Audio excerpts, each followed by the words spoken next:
हरि ओम. ओम श्री जगदंबिकाये नमः. ओम ऐं ह्रीं क्लीं चामुंडाय विच्चे. आज आपण श्रीमद देवी भागवताच्या अष्टम स्कंदाला सुरुवात करणार आहोत. अष्टम स्कंदामध्ये आता आपण जन्मेजय व्यास यांचं काय चर्चा चालते ती पाहूया. तर जन्मेजय व्यासांना म्हणाले की पृथ्वीची उत्पत्ती वगैरे हे सगळे प्रश्न मीही विचारले होते नारदांना. तेव्हा नारद म्हणाले की हाच प्रश्न मी पहिल्यांदा नारायण ऋषींना विचारला. तर नारायण ऋषींनी जे काही सांगितलं की नारायण म्हणाले जगताची उत्पत्ती स्थिती लय करणारी एकमेव एकमेव तत्व म्हणजे श्री भगवती जगदंबा देवी, जी 3 गुण सत्व रजतमाने युक्त असून जगताची रचना करते आणि तीच पालन करते आणि तिची वेळ झाली की ती संहार करते. हा तर जगाचा नियम म्हणजे भगवतीचा नियम आहे. एकदा काय होतं, पूर्वकाळामध्ये प्राचीन काळी स्वयंभू मनू आपला पिता प्रजापती ब्रह्माजवळ जातात आणि ब्रह्माजीला प्रश्न विचारतात की तुम्ही भगवतीची उत्तम साधना आराधना केली आहे, तर तिच्या अनुग्रहाने तुमची प्रजासृष्टीचं कार्य सिद्धीला जाईल का? तर ब्रह्माजी म्हणाले की मी खूप काळ प्रयत्न वगैरे केलेला आहे. तर आता मी तुला सांगतो की स्वयंभू मनूला त्यांनी सांगितलं की आता तू असं कर की तू खूप तपश्चर्या कर आणि जगताची जी योनिरूपा भगवती आहे तिला प्रसन्न करून घे.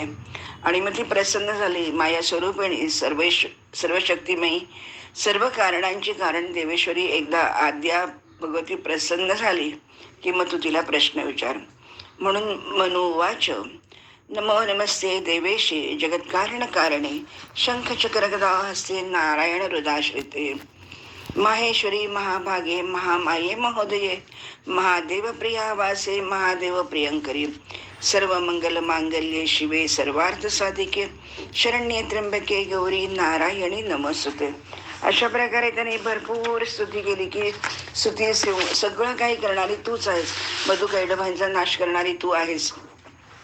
त्वम्री कीर्ती स्मृती कांती कमला गिरिजा सती दाक्षायणी वेदगर्भा सिद्धदात्री सदा भया. तर अशा प्रकारची तुझी देवी आहे. स्मृती क्रांती कमला गिरिजा हिम दाक्षायणी वेदगर्भा सिद्धदात्री, तर अशा अनेक नावाने तू प्रसिद्ध झाली आहेस. तर मी नमस्कार करतो, पूजा करतो, ध्यान करतो, जप करतो आणि मला तुझं ते चरित्र ऐकायचं आहे. तर त्याच्यामुळे तू माझ्यावर प्रसन्न हो. आणि अशा प्रकारे हे ऐकल्यानंतर देवी आपल्या लेकराचं स्तुती ऐकल्यावर लगेच प्रसन्न होते. ती पुढे येते आणि देवी म्हणते की तुला काय हवंय मनुपुत्रा, ते मला सांग. मग तेव्हा ती सांगते की माझ्या अनुग्रहातून तू प्रजासृष्टी तुला करायचे, तू संपन्न होशील आणि तू ही निर्विघ्नतापूर्वक तू ह्याच्यामध्ये वृद्धी करशील. आणि इतकंच नाही तर जो कोणी मनुष्य भक्तिभावाने अंतःकरणपूर्वक तुझी स्तुती केली आहेस ती ऐकेल तर त्याला विद्या संतान सुख कीर्ती तर मिळेलच आणि कांतीचा उदय होईल. वृद्धी सर्व प्रकारे त्याची होईल. धनधान्य पशुवृद्धी असं आपण ज्याला म्हणतो तसं तुला ते मिळेल.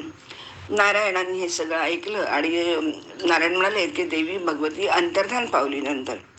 आणि मग मनु ब्रह्माजीकडे गेले आणि मनु म्हणाला की आता परमेश्वरी माझ्यावर प्रसन्न झाली आहे, तर तुम्ही मला आता पटकन सांगा की मी सृष्टी निर्माण करू आणि ती कुठे ठेवू. तेवढ्यामध्ये प्रजापती ब्रह्माजीलाही हाच प्रश्न पडला होता की पहिल्यापासून की सृष्टी निर्माण केली तरी ती ठेवायची कुठे, कारण बराच काळ झाला ती पाण्यामध्येच पडलेली आहे. तर आता काय करावं, तर आता भगवंतच मला ह्याच्यातून बाहेर काढतील आणि काहीतरी मला आज्ञा करतील असं म्हणेपर्यंत तेवढ्यात ब्रह्माजीच्या नासिकाग्रून म्हणजे नागपुडीतून एक अंगठ्याच्या पेरा एवढा एक साधारण वराह शिशु प्रकट झाला. वराह शिशु म्हणजे डुकराचं पिल्लू एक प्रकट झालं.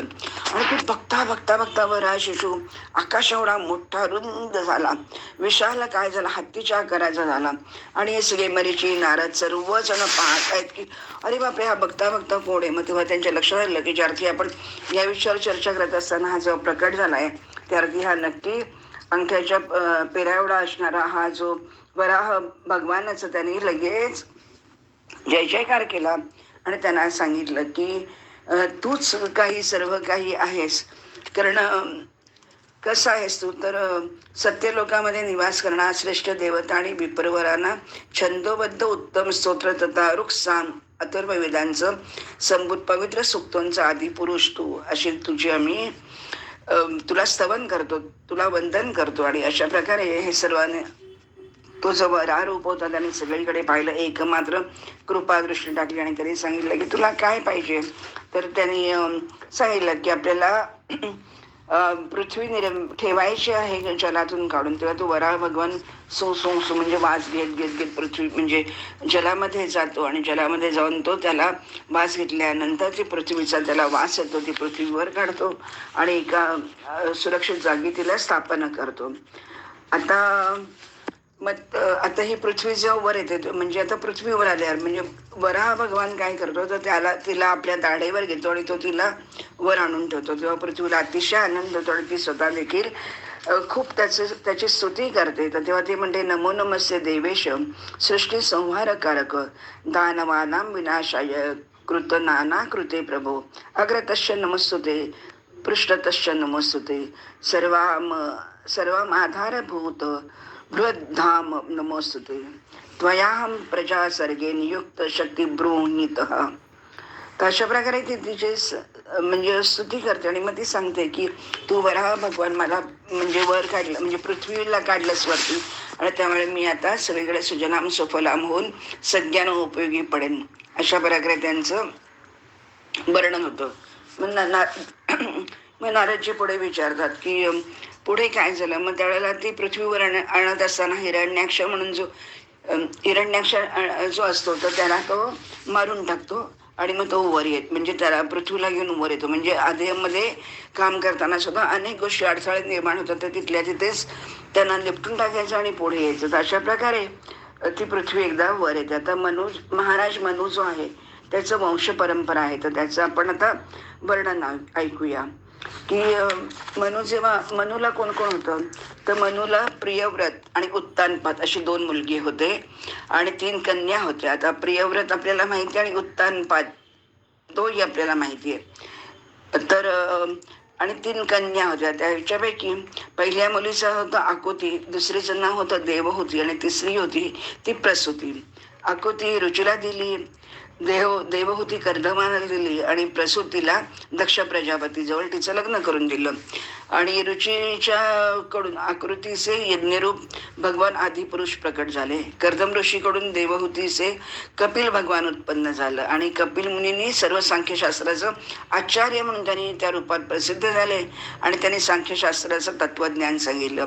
आणि दक्षाच्या द्वारा प्रसूतीला संतानाच्या रूपामध्ये खूप कन्या झाल्या आणि त्याच्यातूनच सर्वजण मिळून देवता, पशु, मानव आणि असे सगळे निर्माण झाले. त्याच्यातूनच यज्ञपुरुष याम नामक देवता जी होती तर तिच्याकडून मन्वंतरामध्ये राक्षसांची म्हणजे मनुनी रक्षा केली. तर अशा प्रकारे भगवान कपिलांचं वर्णन केलं जातं. तर त्याचबरोबर सांख्ययोग त्यांनी काय केला तोही त्यांनी सांगितलेला आहे. आणि हे सर्व ऐकल्यानंतर तुमचं सर्व पाप नष्ट होतात. सांगण्याचा उद्देश म्हणजे काय आहे की कुठलेही स्तोत्र ऐकल्यानंतर पाप नष्ट होतो, आनंद मिळतो वगैरे असं सगळं प्रत्येक ठिकाणी आपण लिहिलंय, वाचलंय आणि ऐकलं. ह्याचा उद्देश असा की तुम्ही जसं जसं स्तोत्र वाचता तसं तसं त्या स्तोत्रामधला अर्थ फक्त अगदी बरोबरचा नाही, गर्भित अर्थ किंवा अंतरार्थ जो आहे 2 शब्दांच्या मधला तो तुमच्या लक्षात यायला लागतो. आणि मग नंतर आपल्याला लक्षात येतं की फक्त इच्छा आणि वासनांसाठी स्तोत्र वाचायचे नाही आहेत, तर त्यातली त्याचे गुण, कर्म, त्यांनी केलेले कार्य ह्यांची सुद्धा स्तुती करायची आणि ते आपल्या अंगी आणायचा प्रयत्न करायचा आहे. तर त्याची फलश्रुती असते नेहमी. तर असाच एक स्वयंभू मनुचा प्रियव्रत होता. तर तो अखंड नेहमी म्हणजे पित्याच्या सेवेमध्ये संलग्न असायचा. तर विश्वकर्मा नावाचा प्रजापतीला एक सुंदर बर्हिष्मती नावाची एक मुलगी होती. तर प्रियव्रताचा त्याच्याशी विवाह झाला. प्रियव्रतने ब्रह्मश्मतीपासून 10 पुत्र आणि ऊर्जस्वती नावाची एक कन्या निर्माण केली. आता ते 10 पुत्रांची नावं आपण एवढी नको घेऊया. अग्निरुद्र म्हणजे सर्व ज्याला आपण म्हणतो ना की अग्नीच्या नावाने निर्माण झालेले 10 अग्नी झाले म्हणजे. आणि त्याच्याने ते आत्मविद्यामध्ये अतिशय निष्णात होते, ब्रह्मचर्य व्रताचे पालक होते आणि पुत्र परमहंस होते. प्रियव्रताची जी दुसरी पत्नी आहे तिला 3 मुलगे झाले, जो उत्तम, तामस आणि रैवत या नावाने ते विख्यात झाले आणि त्यांना एकेकाला मन्वंतराचं अधिपती बनवलं.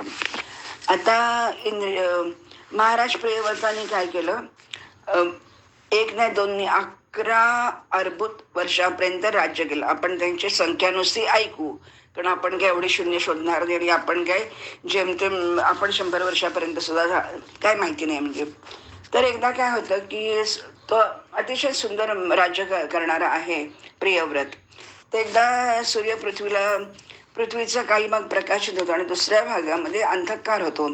तर माझ्या राज्यामध्ये संकट असता कमान नाही असा विचार करून तो काय करतो, अतिशय तेज वाला घोडा घेतो आणि पृथ्वीवरचा अंधकार नाहीसा करायचा विचार करतो. कारण माझ्या राज्यामध्ये सगळीकडे फक्त उजड उजड, थोडक्यात सांगण्याचा उद्देश म्हणजे कोणी अज्ञान नको, प्रत्येकाला ज्ञान पाहिजे, प्रकाश पाहिजे, आनंद मिळाला पाहिजे, असं त्याच्या मागचा अर्थ आपण इथे लक्षात घ्यायचा. आणि म्हणून तो काय करतो, आपले त्याच्या योगबळाने पृथ्वीवरती मी या पृथ्वीवरचं निवारण करेन, मी सगळीकडे पृथ्वीवरती उजेडच उजेड करेन असा विचार करतो. आणि तो स्वयंभू मनूचा जो प्रियव्रत पुत्र आहे तो सूर्याप्रमाणे दिसणाऱ्या एका रथावरती बसतो आणि जगाला प्रकाशित करण्यासाठी पृथ्वीला 1 नाही 2 नाही 7 प्रदक्षिणा घालतो.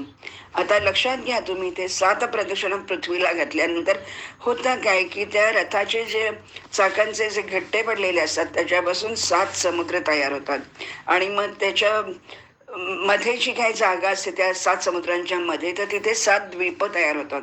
हा उद्देश तिथे सांगण्यात की सप्तसागर, सप्तसमुद्र, सप्तद्वीप त्यांनी तयार केले आणि त्या 7 द्वीपांची नावं आहेत जंबूद्वीप, लक्षद्वीप, शाल्मली द्वीप, कुशद्वीप, क्रौंचद्वीप, शाकद्वीप, पुष्कर द्वीप आणि आणखीन उपद्वीप वगैरे आणखीन तयार झाले.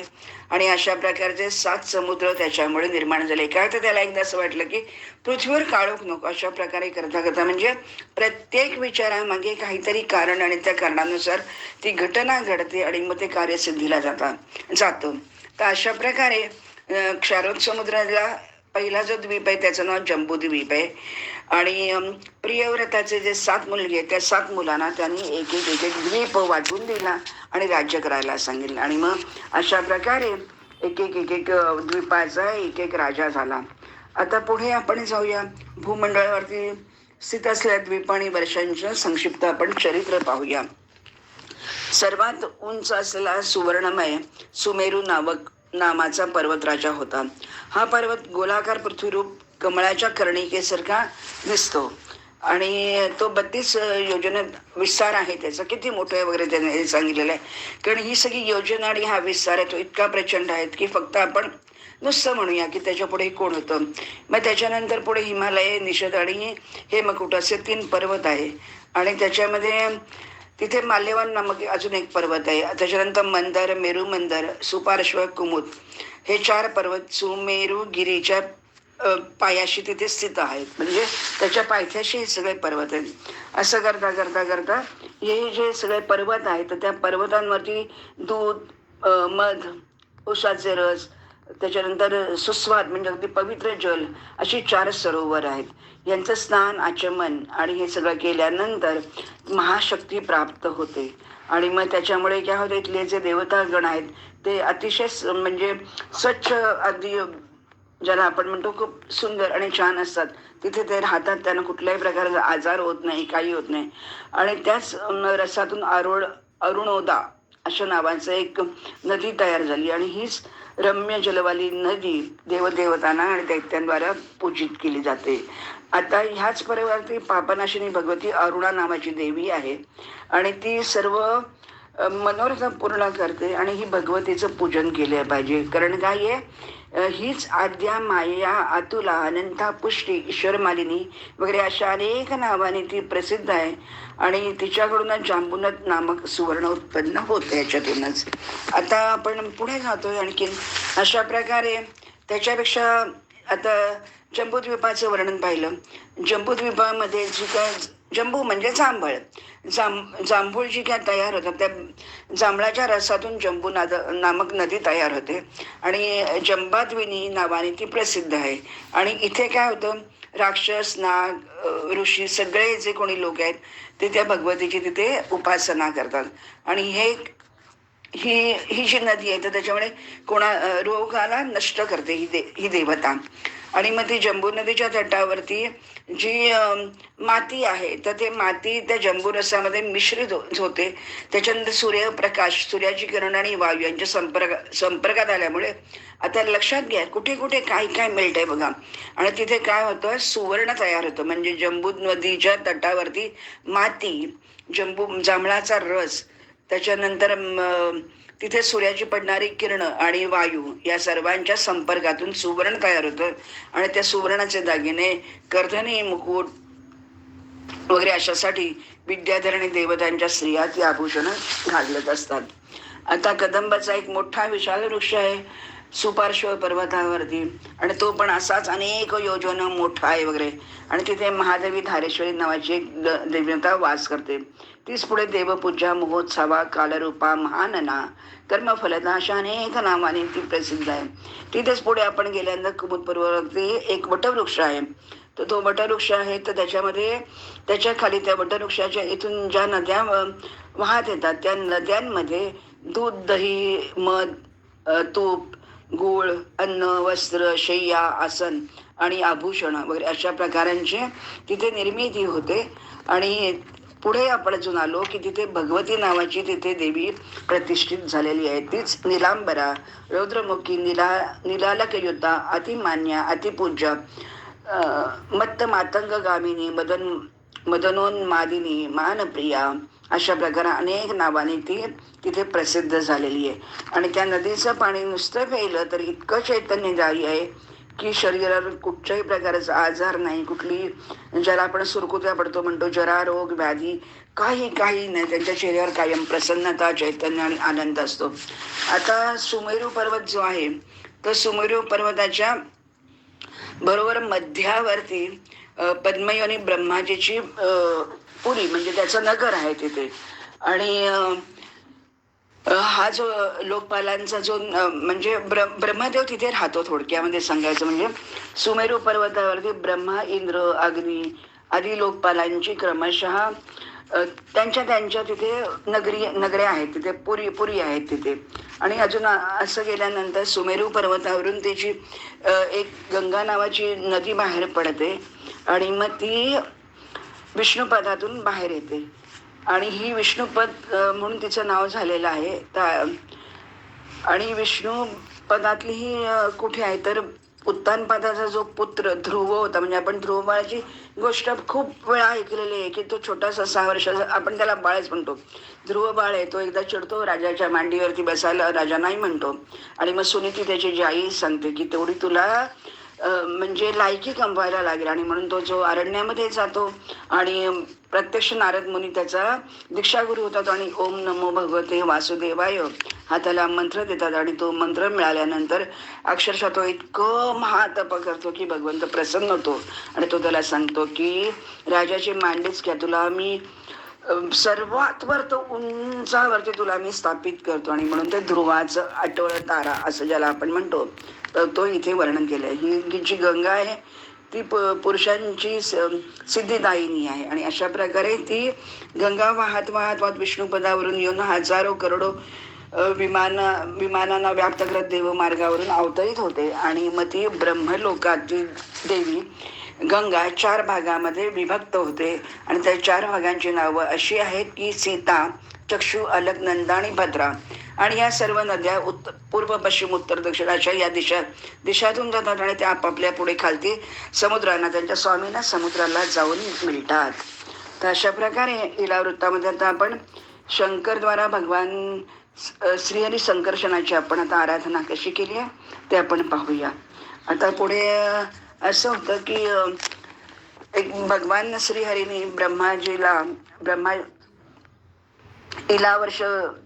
इलावृत वर्षामध्ये काय होतं, ब्रह्मदेवाच्या नेत्रातून एक रुद्र निर्माण होतो आपल्याला माहिती आहे. आणि रुद्राची पत्नी म्हणजे ती भार्या भवानी आहे. तर ते दोघं जण इथे राहतात आणि तिथे एक असा मोठा संकेत आहे की ह्या क्षेत्रामध्ये जर का कोणी पुरुष आला तर तो तत्काळ भवानीच्या शापाने तो बाई होतो. आपण तेही मागे जाऊन पाहिलेलं होतं की सगळ्यांचं कसं हे अडकलं मलमूत्र आणि ते सर्व सैनिक आणि इवन घोडे वगैरे सुद्धा ते सगळे बाई बाई म्हणजे स्त्रिया झाले. असं करत करत आता आपण पुढे येऊया आणि सर्व गुणा ओम नमो भगवते महापुरुषाय सर्व गुण संख्यानायान अनंताय अव्यक्ताय नमैती. तर अशा प्रकारे भगवंत नमस्कार करतायत आणि आता ते पुढे एक एक उत्पत्ती स्थिती लय तूच करते आहेस वगैरे असं सगळी वर्णन करतात. मग हे सगळं झाल्यावरती नारायण म्हणाले की रुद्र इलावृत्त वर्षामध्ये सर्व समर्थ परमेश्वर संकर्षणाची उपासना केली जाते. आणि ही संकर्षण काय आहे तर शंकर भद्रश्राव नावाचा धर्मपुत्र होता आणि त्याचा जो सेवका आणि भगवान दोघंही वसुदेवाचा हयग्रीव नावाचं प्रसिद्ध हयमूर्ती म्हणून आहेत. त्याचे ते साधना आराधना आणि हृदयामध्ये धारण करतात. आता भद्रश्राव म्हणून जो आहे तो सुद्धा असंच संहार करून काळावरती त्यांनी आता त्यांनी असं इथे म्हटलेलं आहे की आज आता खरं म्हणजे भगवंत इथे समोर आहे. ओम नमो भगवते धर्मय आत्मा विशोधनाय नम इति. आता माणूस किती विचित्र आहे बघा की तिन्ही लोकांचा स्वामी तिथे समोर आहे, काळ रूपामध्ये आहे, तरी सुद्धा ते काळाला भीत नाही, त्याला जाणत नाही आणि नको सगळ्या तुच्छ विषयांचं सेवन करतात आणि नको नको ते विषयाचं चिंतन करतात आणि कायम परत जन्म मृत्यूच्या रगाड्यात पिसले जातात आणि परत तोच पुत्र तोच पिता होतो तोच पुत्र. अशा प्रकारे अखंड जन्म मरणाच्या गाडग्यामध्ये ते अडकले जातात. आणि म्हणून आपल्याला या सगळ्यांपासून दूर होऊन आपल्याला शक्यतोवर भक्ती करून आपल्याला मोक्ष प्राप्ती करायची आहे. तर आता ते पुढे आणखीन वर्णन करतायत, त्याचं कौतुक म्हणजे स्तुती करतायत. प्रलय काळामध्ये तमोगुण युक्त दैत्यगण जे होते त्यांनी वेदांना चोरून नेलं, तेव्हा ब्रह्माजीच्या प्रार्थनेवरती मनुष्य आणि अश्व यांच्या संयुक्त असा जो हयग्रीव नावाचा दैत्य होता तो रसातळामध्ये जाऊन त्यांनी आपली पृथ्वी लपवून ठेवलेली होती. आणि मग त्यांनी काय केलं, भद्रश्रवा नामाचा तो जो महात्मागण हयग्रीव रूप देवेश्वर श्रीहरीची स्तुती केली आणि तो गुणांचं त्यांनी संकीर्तन केलं. तर अशा प्रकारे तेजांचं तेज ओंकार स्वरूप भगवान. आता पुढच्या अवताराकडे जातोय.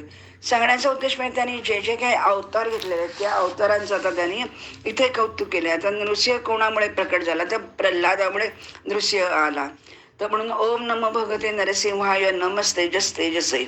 तर अशा प्रकारे प्रल्हाद त्याची स्तुती करतो नरसिंहाची की तुझ्यामुळे म्हणजे बाबांनाही मुक्ती मिळाली आणि त्याचबरोबर मला तुमचं दर्शन झालं वगैरे. तर हे जो कोणी ऐकतो त्यांना सर्व प्रकारचं आनंद सुख आणि शांती प्राप्त होते. तर अशा प्रकारे पुढे पुढे आपण येतो आणि ही भगवंताचं म्हणणं आहे की तुम्ही फक्त जी काही भक्ती करता ती निष्काम भक्ती करा, कारण त्यांच्या हृदयामध्ये देवता धर्म ज्ञान हे सर्व काही त्याच्यातच आहे. परंतु मनुष्य नको ते मनोरथ शोधण्यामध्ये आपली आतला असलेली जी जो आत्मा ईश्वर आहे तर त्याच्यावरतीच एक एक एक एक तो झाकणा टाकतो, म्हणजे पडळ टाकतो, एक एक एक एक इच्छा टाकतो आणि तो बाहेर देवाला शोधायला जातो. आणि अशा प्रकारे नरसिंह रूपाचं त्यांनी वर्णनात सांगितलं. त्याच्यानंतर आणखीन जी आहे ती समुद्रतनया लक्ष्मी जी आहे तर ती पण म्हणजे रमा असते थोडक्यात, म्हणजे तर ती रमा सुद्धा भगवंताची स्तुती करते. ओम ह्राम ह्रीम ह्रूम ओम नमो भगवते ऋषिकेशाय. मग ती सांगते मी किती मोठे आहात वगैरे काय, आणि मग ती त्यांच्या ह्या जपाने त्यांचं पूजन करते, त्यांना प्रसन्न करून घेते.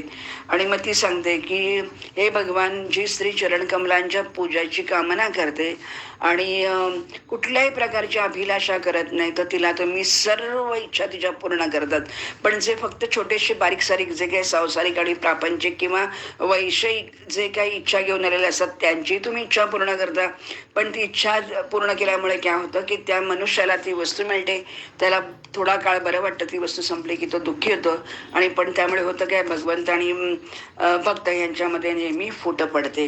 तर अशा प्रकारे हे अजित, त्यांचं एक नाव अजित पण त्याने ठेवलेलं आहे. तर मी तुमची अखंड दासी आहे आणि तुमच्या चरणकमलांची मला उपासना करण्याच्याच मला दुसरं काही नको आणि माझ्या हृदयामध्ये सदैव तुमची उपासना राहू दे आणि तुम्ही म्हणजे तुम्ही श्रीवत्स रूपामध्ये मला तुमच्या वक्षस्थळावर स्थान दिलेलं आहे. तर ही एक तुमची एक प्रकारची लीलाच आहे, परमेश्वरी लीला आहे हीच. तर अशा प्रकारे लक्ष्मी, नारद वगैरे सगळे जण त्यांची श्रीहरीची स्तुती करत असतात. तर त्यांची पुढे अजून त्यांनी एक वर्णन केलंय मत्स्यमूर्ती, मत्स्य अवतारामध्ये, की सगळ्यात प्रधान सत्वमय प्राणसूत्रात्मा ओजस्वी आणि बलयुक्त ओंकार स्वरूप भगवान महामत्स्याला नमस्कार असो. तर अशा प्रकारे मत्स्य रूपातलं पण त्यांनी सांगितलं. प्राचीन काळी समुद्र विद्यमान होता आणि सर्व औषधी आणि लता निधी स्वरूप पृथ्वी तथा आणि मला घेऊन तुम्ही समुद्रामध्ये आलात आणि समुद्रामध्ये मी क्रीडा केली आणि त्याबरोबर सर्व हा जो मत्स्य म्हणजे मत्स्यरूपी नारायण आपण त्याचं नाव घेतलेलं आहे. आणि ते त्यांनी सगळी बीज जी होती पहिली प्रलय काळापूर्वी जी घेऊन ठेवली होती ती त्यांनी ऋषी सत्यव्रत या देवांना सर्वांना वाटून टाकली आणि पुढे पृथ्वीचा परत उद्धार झाला. अशा प्रकारे पुढे त्याने काय केलं, हिरण्मय वर्षामध्ये भगवान श्रीहरींनी कुर्मरूप अवतार धारण केला आणि मग ते समुद्र मंथन वगैरे झाले. मग त्याच्या वेळेला तुम्ही आधार स्वरूप असं त्या म्हणजे कासवाच्या पाठीवरती तुम्ही तो पर्वत ठेवला आणि तुम्ही समुद्र मंथन करायला मदत केली. सर्व काही तुम्हीच होता. तुम्ही जरायुज स्वेदज अंडज अशा प्रकारची जी काही योनी आहे ती निर्माण करता. तुम्ही जरायुजम स्वेदज अंडजो विदम चराचरम देवर्षी पितृभूतम मैंद्रियम द्योखम क्षिती क्षील सरित समुद्रम द्वीपग्र क्षेत्यभिधीय एकहा. तर पुढे त्याने समुद्र, नद्या, पर्वत सगळं जे काही आहे ते सगळं तुम्हीच निर्माण करतात आणि विद्वानाने ही असंख्य नाम, रूप आणि आकृती तुमच्या आहेत त्या सगळ्यांना मिळून त्याने 24 तत्व निश्चित केलेली आहे. ही तुमची जी काही रूप आहे, अनेको हजारो तुम्ही रूपं घेतली, पण ही 24 तत्व आहे आणि ह्या 24 तत्वांचा त्याने विचार केलेला आहे या कोणी विद्वानाने, पंडितांनी वगैरे. तर अशा प्रकारे आर्यमा नावाच्या हिरण्मय वर्षामध्ये तुम्ही कुर्मरूप धारण करून आलात आणि त्यामुळे तुम्ही त्याची स्तुती केली गेली.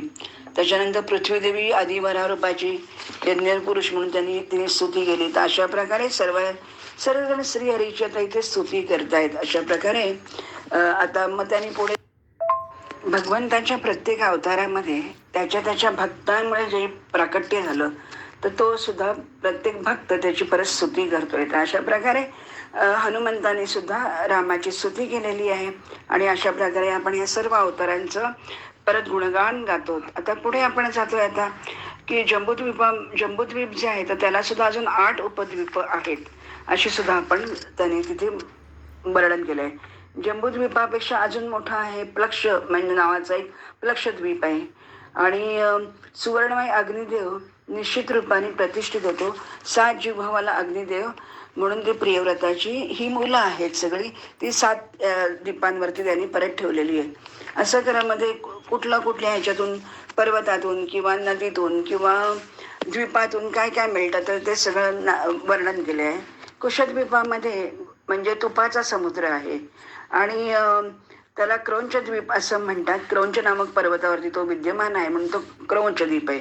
स्वामी कार्तिकेयाच्या शक्तीच्या म्हणजे शक्ती कार्तिकेयाची एवढी होती की एकदा पटकन त्या क्रौंच द्वीपाच्या कटीचा कमरेचा भाग तुटला, परंतु क्षीरसमुद्राच्या सिंचित आणि वरुण देवांनी रक्षित केल्यामुळे तो परत स्थिर झाला आणि तो पूर्वीसारखा व्यवस्थित झाला.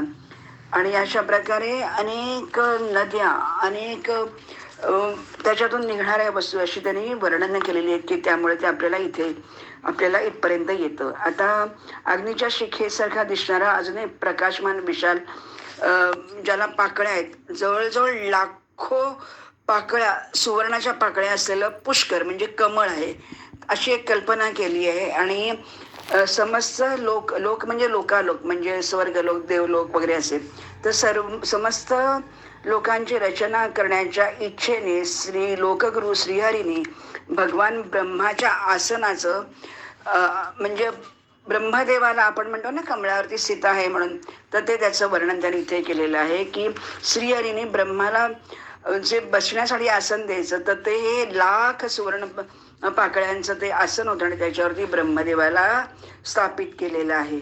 आणि म्हणून ते त्यांचे जे अशा प्रकारे पुढे जाऊन जे काही वर्णन केलेलं आहे. त्याच्यामध्ये आता लोकपालांचे 4 म्हणजे पुरी आहेत. मी ते लोकपाल तिथे 4 जण राहतात. 4 लोकांच्या 4 नगरे आहेत की त्याच्यातून एकातून त्याच्यावरून सूर्य निघतो आणि सुमेरूला प्रदक्षिणा करता करता एक संवत्सरात्मक चक्र के रूप में तो तिथे राहतो. त्याला उत्तरायण म्हणतात आणि त्याला एकाला दक्षिणायन म्हणतात. आता पुढे जाऊन आपण पाहूया की लोकालोक पर्वताचं वर्णन इथे खूप छान केलेलं आहे. ह्याच्यावरती आता एक एक एक एक आपण आता वर जातोय, स्टेप पाहतोय. तर तो सांगतो की लोकालोक नावाचा एक पर्वत आहे आणि त्या पर्वताच्या मानसोत्तर पर्वतापासून सुमेरू पर्वतापर्यंत जेवढं अंतर आहे ते सगळी सुवर्णभूमी आहे. आणि इथे भगवानाने त्रिलोकी सीमा निर्धारित करण्यासाठी ह्या पर्वताची निर्मिती केली. सूर्यापासून ध्रुवापर्यंत सर्व ग्रहांची किरणे त्याच्यावरती पडतात आणि म्हणून हे तिन्ही लोक प्रकाशित होतात आणि एका बाजूला म्हणजे अंधार असतो. अशा प्रकारे जेव्हा त्याच्यावरती काय झालं आणखीन तर लोकालोक पर्वत जो आहे तर त्याच्यावरती 4 दिशातून स्वयंभू ब्रह्माजीने 4 दिग्गज जे लोक होते त्यांची नावं होती ऋषभ, पुष्पचूड, वामन आणि अपराजित अशा लोकांची तिथे स्थापना केली. भगवान श्रीहरीने सिद्धियांसहित विश्वक्सेन नावाचा जो पार्षद आहे तिथे त्याची योजना केली आणि स्वतः सर्व लोकालोक पर्वतावरती सर्व सिद्धींसहित विश्वक्सेन जो तिथे बसलेला आहे तर त्याला सुद्धा त्या संपूर्ण लोकांच्या कल्याणासाठी, लोक म्हणजे सर्व लोकांच्या कल्याणासाठी भगवंत स्वतः 4 भुजामध्ये शंख, चक्र, गदा, पद्म ही सर्व आयुध घेऊन तिथे भगवान श्रीहरी सदैव विराजमान तिथे असतात. आणि त्यामुळे लोकालोक पर्वताची अंतर्वर्ती भाग जो विस्तार आहे आणि एक लोक आणि एक अलोक म्हणजे जिथे उजेड पडतो तो लोक आणि जिथे उजेड पडत नाही तर त्याला अलोक असं म्हणतात. तर जिथे उजेड पडत नाही तो सुद्धा ब्रह्मांडगोलाच्या मध्यावरती जो भाग आहे तो 25 करोड आणि 25 करोड इकडे. तर ते जे मृत ब्रह्मांड म्हणजे जिथे काळोख पडतो ते सूर्य तिथे विराजमान असतो आणि म्हणून त्याचं एक नाव मार्तंड पडलेलं आहे. आणि हिरण्यमय ब्रह्मांड उत्पन्न झाल्यामुळे एक त्याचं नाव हिरण्यगर्भ म्हणजे सूर्याचीच अर्धा भागाचं जिथे काळोख आहे तिथे तो तिथे राहतो म्हणून त्याला मार्तंड म्हटलंय आणि दुसऱ्याला हिरण्यगर्भ म्हटलेलं आहे. आणि अशा प्रकारे दिशा, आकाश, अंतरिक्ष, पृथ्वी, स्वर्ग, नरक, पाताळ असे जसे सगळं काही आहे ते सूर्याच्या द्वाराच विभाजित केलं जातं. देवता, पशुपक्षी, सरपटणारे, चालणारे जंतू, वृक्ष सगळे जे आहे ते या सर्व जीवसमूहांचा आत्मा सूर्यच आहे. आणि हे नेत्रेंद्रियांचा तो स्वामी आहे, नेत्राचा स्वामी असं आपण ऐकलेलं आहे नेहमी. सूर्याचं तेज आहे ना, म्हणजे ते आपल्या डोळ्यांमध्ये असायला पाहिजे आणि बाहेर पण उजेड असायला पाहिजे तर ते आपल्याला ते दिसेल बाहेरचं पण. तर त्याने कसं म्हटलंय की द्यूलोक म्हणजे स्वर्ग आणि पृथ्वी याच्या मधला जो भाग आहे तिथे अंतरिक्ष स्थित केलेलं, तिथे अंतरिक्ष राहिलेलं आहे. आणि अंतरिक्ष हा दोघांचं आपण ज्याला म्हणतो ना संधिस्थान आहे. त्या अंतरिक्ष काय करतो तो पृथ्वी लोक आणि स्वर्गलोक यांना तो जोडतो. आता इथे पुढे त्यांनी त्याची वर्णन केले. आता आपण सूर्याची गती पाहूया.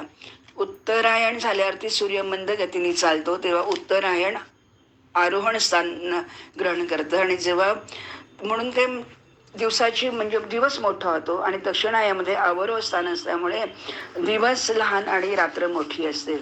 आणि विषुववृत्तामध्ये मात्र ते समसमान असल्यामुळे सूर्य आणि म्हणजे दिवस आणि रात्र दोन्ही समसमा होतात. आता अभ्यास किती आहे बघा. वेदस्वरूप भगवान सूर्य मेष आणि तुला राशीमध्ये जेव्हा संचरण करतो तर तेव्हा दिवस आणि रात्र समान असतात हे मी आत्ताच म्हटलं. पण जेव्हा सूर्य ऋषभ आदी 5 राशींवरती फिरत असतो तेव्हा तिथे रात्र छोटी होते आणि दिवस मोठा होतो. त्याचबरोबर जेव्हा सूर्य ऋषिक ह्या सर्व 5 ऋषिकसह 5 राशींवरती त्याची गती चालू असते तेव्हा दिवस आणि रात्रामध्ये विपरीत परिणाम होतो. आता काय काय त्याने सांगितलंय तर इथे त्यांची या ग्रहांवरती 3 स्थानं सांगितले सूर्याची. तिथे जारद्गव, ऐरावत, वैश्वानर अशी त्यांनी नावं दिली आहेत. तुम्हाला कंटाळवाणं वाटेल आता ते, पण खूप महत्वाचं आहे आणि त्याचं उत्तर मी तुम्हाला नंतरच सांगणार आहे. ते आपण आता का सांगितलं ते पण मी तुम्हाला लगेच सांगणार आहे की त्या